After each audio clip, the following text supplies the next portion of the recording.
नमस्कार साथियों, Rajasthan university MSc previous year mathematics के पेपर सेकंड को कंटेन करने वाली जो आपकी बुक है टोपोलॉजी, उसकी यूनिट 4 हमारी रनिंग में और यूनिट 4 का लेक्चर 11 है जिसमें हम T0 स्पेस की फर्स्ट थ्योरम को प्रूव करेंगे।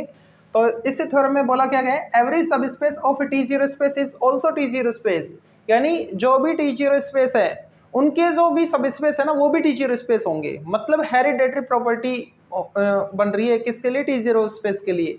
क्यों? क्योंकि जैसा टोपोलॉजिकल स्पेस है वैसा ही उसका सब स्पेस बता रहा है। तो दूसरी जो स्टेटमेंट है वो यही है, क्या?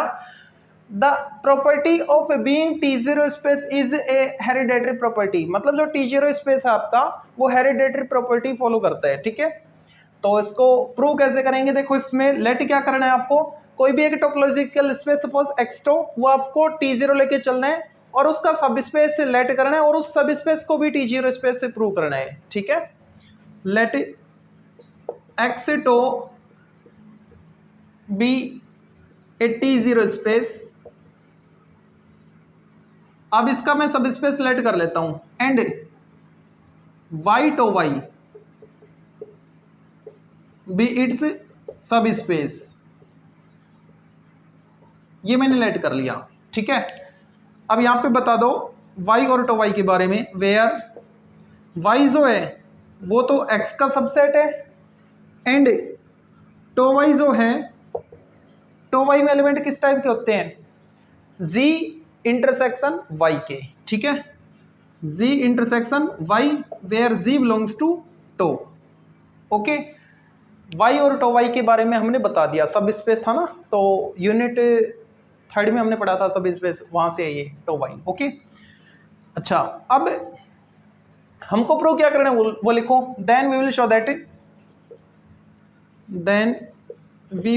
शो दैट क्या प्रूव करना है कि जो इसका सब स्पेस हमने लेट किया है ना y टो y, ये भी T0 स्पेस होगा, इज ऑल्सो T0 स्पेस, ये T नोट स्पेस जो भी बोलो आप इसको T0 बोलो। ठीक है, T0, T1, T2, T3, T4 इस टाइप से है ना। ओके, तो ये हमको प्रूव करना है। अब किसी भी टोपोलॉजिकल स्पेस को अगर आप प्रूव करना चाह रहे हैं कि वो T0 स्पेस है, तो दो एलिमेंट आपको लेट करने होंगे। ठीक है, और ऐसे एलिमेंट लेट करने होंगे कि जो दोनों डिफरेंट है, अलग अलग है। कहाँ के एलिमेंट? यहाँ के एलिमेंट, जिसको आप प्रूव कर रहे हो ना उसके सेट के एलिमेंट। ठीक है, let x, y belongs to y with x not equal y, इस कंडीशन के साथ मैंने लेट किए कि दोनों डिफरेंट एलिमेंट है, कहाँ के? y के। ठीक है, अब ये दो एलिमेंट तो मैंने लेट कर लिए, अब मेरे को प्रूव करना होगा कि टो y से एक ऐसा ओपन सेट मिले हमको, एक ऐसा ओपन सेट मिले जिसमें x आए y नहीं आए। ठीक है, तो हम बोलेंगे कि जो y टो y है हमारा सब स्पेस जो था वो T0 स्पेस होगा। ठीक है, काम में हमको ये लेनी है। इसने बोल रखा है कि x2 जो है वो T0 स्पेस है। x2 अगर T0 स्पेस है, ये स्टेटमेंट हम काम में लेंगे, इसका जो रिजल्ट है वो काम में लेना चाह रहे हैं, तो दो एलिमेंट खुद से आने चाहिए, लेट नहीं करेंगे। तो यहां पे देखो x y के एलिमेंट थे और y x का सबसेट, देखो y x का सबसेट है, तो ये दोनों एलिमेंट x के भी हो गए ना, since x y belongs to y and y is the subset of x, therefore x y belongs to x with x not equal y। अब समझो इसको, x y y के एलिमेंट थे दो और y जो है x का सबसेट है। अगर x का सबसेट है इसका मतलब इसमें जो भी एलिमेंट है वो सारे के सारे इसमें भी होंगे, तो इसी के तो एलिमेंट थे x और y, तो वो सारे के सारे मतलब वो दोनों इसमें भी होंगे। ठीक है, तो x y आ गए x के। ओके, ये काम में हमको लेनी है, दो एलिमेंट खुद से आ गए हमारे पास। ठीक है, अच्छा, अब ये दो एलिमेंट आ गए हमारे पास और ये T0 स्पेस है। अब मैं इसका रिजल्ट काम में लूंगा, तो क्या लिखें? सिंस, ये पहले बताओ, x2 is a T0 space, T0 space and दो एलिमेंट भी आपके पास, X Y belongs to x with x not equal y, दो डिफरेंट एलिमेंट भी है आपके पास x के। तो क्या होगा, तो हमको एक ऐसे इन दोनों के रेस्पेक्ट में, हम इन दोनों एलिमेंट के रेस्पेक्ट में हमको ऐसा ओपन सेट मिलेगा, किसका? एक्स का ओपन सेट यानी टो से बिलोंग करेगा, there exist open set G, suppose G आ गया वो ना, belongs to tau such that, और ऐसा मिलेगा कि उसमें एक्स तो आए वाई ना आए। क्यों? क्योंकि ये T0 क्या है, ये जो x2 है वो क्या है आपका T0 स्पेस है, इसलिए है ना। Such that x belongs to g and y doesn't belongs to g। x g में आ रहा है, y g में नहीं आ रहा, कट तो नहीं रहा ना, बिल्कुल ठीक है, ओके। ऐसा एलिमेंट हमको मिल गया, ओपन सेट हमको मिल गया, ओके। लेकिन हम तो प्रूव किस में करना चाह रहे हैं, हमको तो ओपन सबसेट इसके लिए मिलना चाहिए, यानी y को ओपन मिलना चाहिए, मिला किस में, x में मिला है, ठीक है। तो देखो अब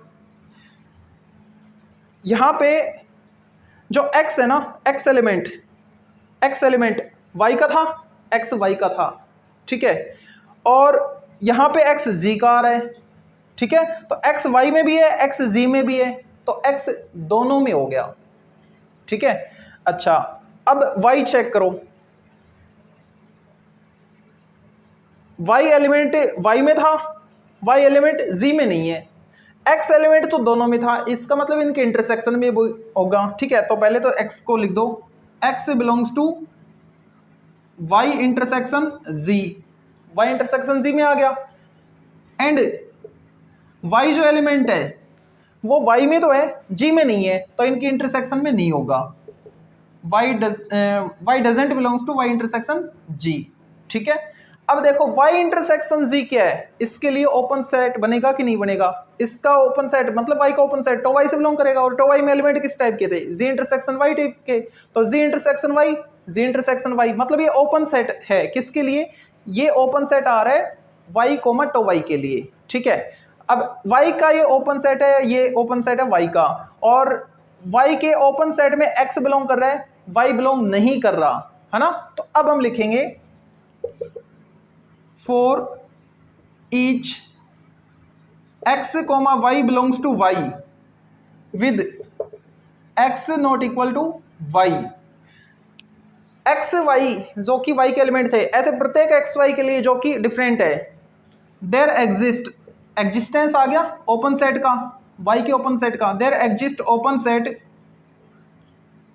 y इंटरसेक्शन z, ये ओपन सेट आया, और आया कहां का, y का ओपन आया ना, मतलब टो y से बिलोंग कर रहे, belongs to tau y such that, ऐसा आया कि जिसमें x तो बिलोंग कर रहे, x belongs to y intersection z, और y बिलोंग नहीं कर रहा, y doesn't belongs to y intersection g। तो हमको y का open subset y intersection g ऐसा मिल गया जिसमें एक एलिमेंट आ रहा है, दूसरा नहीं आ रहा, ठीक है। दैट इज, अब इसका मतलब क्या हो गया, y tau y is T0 space, तो y टो y कैसा हो गया, T0 स्पेस हो गया।